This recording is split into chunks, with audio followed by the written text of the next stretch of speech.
Maqaan koo Amartii Asfaawun jedhama. Yuunivarsiitii Bulee Horaatti waggoota 6 darbaniif barsiistuudha. Muummee Folkloorii fi Ogbarruu Oromooti akkasumas Inistituutii Gadaatti immoo koordineetara. Art and Artifact irratti koordineetaran ture. Yeroo dhiyoos immoo daayireektara Inistituutii Qo'annoo fi Qorannoo Gadaati. Yuunivarsiitiin keenya Yuunivarsiitiin Bulee Horaa Inistituutii Gadaa kan hundeesse bara 2011 gaafa hundeeffamu mul'atoota gurguddaa qaba ture.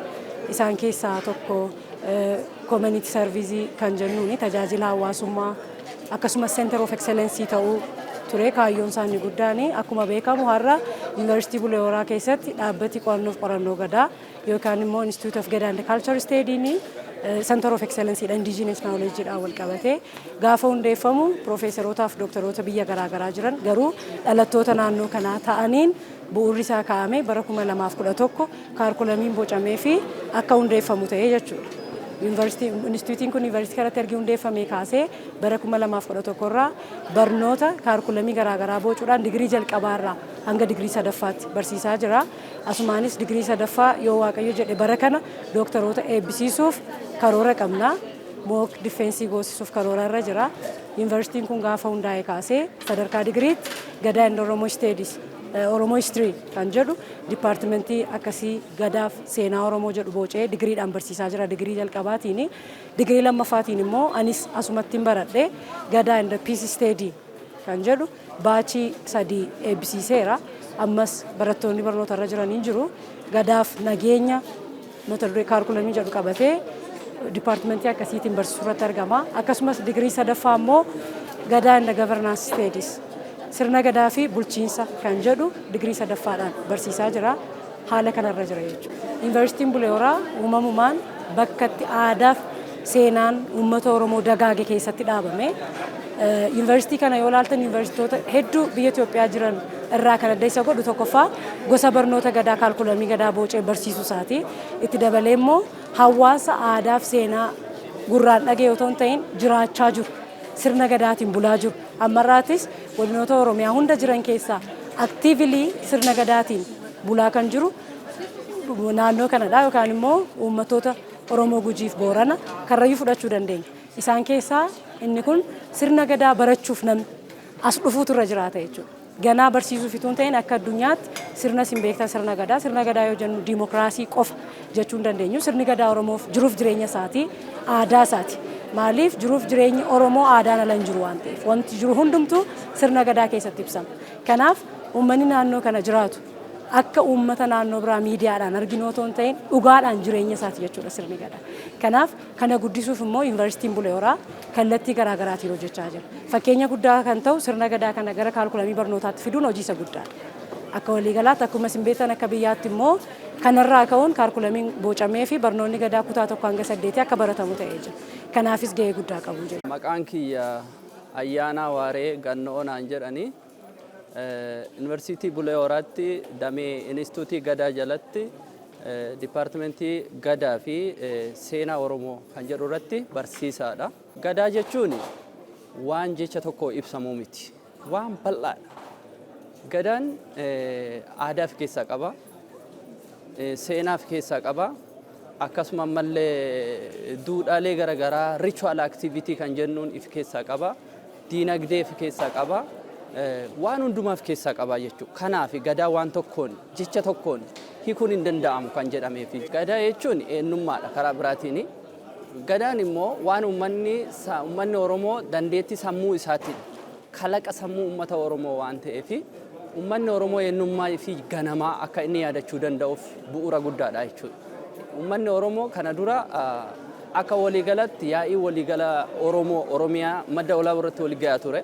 Haa ta'u garuu taateewwan dhiibbaawwan garaagaraa bulchiinsaanis ta'uu danda'a seenaa darbee keessatti uummata Oromoo mudateeni kutaawwan Oromiyaa tokko keessatti sirna gadaa jechuun sirni eenyummaa Oromoo dagatame.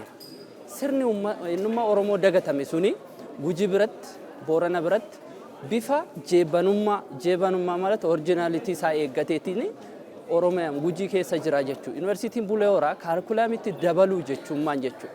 Namni eessaa akka dhufe, eessa akka jiru, garamitti immoo akka deemaa jiru, addunyaa har'a teekinooloojiidhaan, moodernaayzeeshiniidhaan qabantee waan garaagaraatiin liqinfamaa jiru kana keessatti namni eenyummaa isaa otoo hin dagatiin maal akka qabu akka wallaalleef bu'uura guddaa buusaa jechuudha. Kana jechuun maal jechuudha?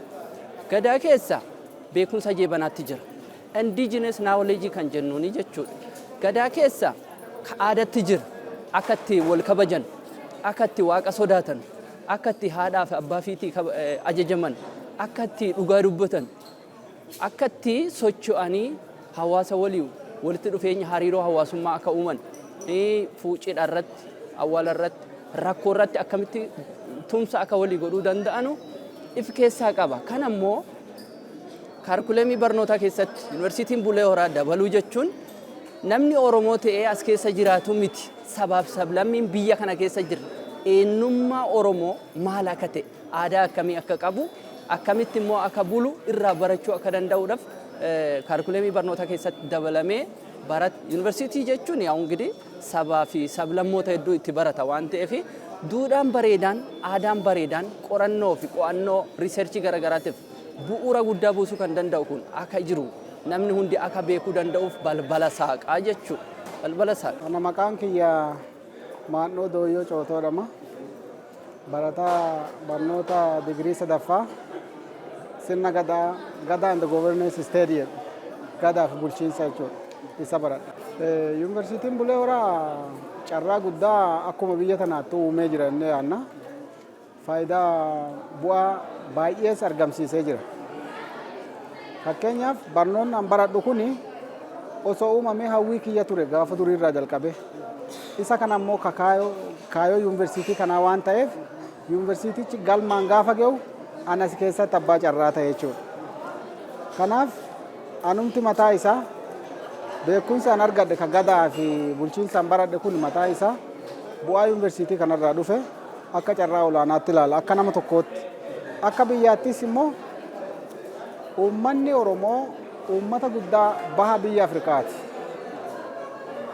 Uummata sirna gadaa hammasi ga'u dimokiraasii aadaa jeebana jechuun indigenous dimokiraasii kireeti godhe ittiin uummanni miliyoona 30 hanga 50 ga'u kun ittiin wal bulchaa ture kana uumee ofii isaatii ittiin bule addunyaaf gumaache waan ta'eef isa kana immoo kaarkuleemitti fidee yuunivarsiitiin Bulee Horaatiif mootummaan biyya tana bulchullee sadarkaa akkasitti guddisuun isaa bu'aa olaanaa qaba.